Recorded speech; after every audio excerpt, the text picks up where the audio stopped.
Hello friends, అందరూ ఎలా ఉన్నారు? నేనైతే చాలా బాగున్నాను. ఈరోజు మనం జొన్న రొట్టె చేసేసుకుందాం రండి. వేడి నీళ్ళు తీసుకొని జొన్న రొట్టెని కలుపుకోవాలి. మీన్స్ అదే చపాతీ పిండి ఎలా అయితే మనం ఇది చేసుకుంటామో అలాగా. మరీ వాటర్ ఎక్కువ వేసుకోకుండా, అలాగనే వాటర్ తక్కువ కూడా కాకుండా మీడియంగా చూడండి. అలా పిసికేసుకున్న తర్వాత అది చపాతీ ముద్దలా అయిపోతుంది. అయిపోయిన దాన్ని చిన్న చిన్న బాల్స్ చేసుకోవాలి.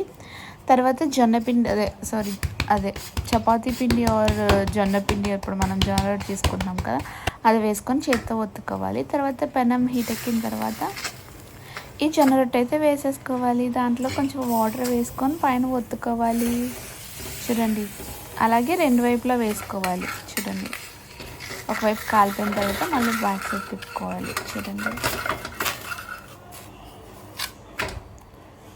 మరి యమ్మీ జొన్న రొట్టె అయితే రెడీ అయిపోయింది. దీన్ని చికెన్తో తింటే చాలా బాగుంటుంది.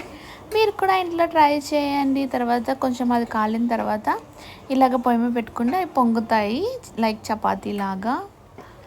మీరు కూడా ఇంట్లో ట్రై చేయండి.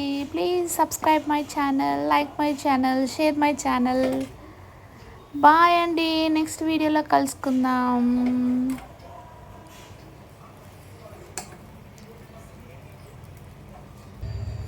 మన జొన్న రొట్టె రెడీ అయిపోయింది.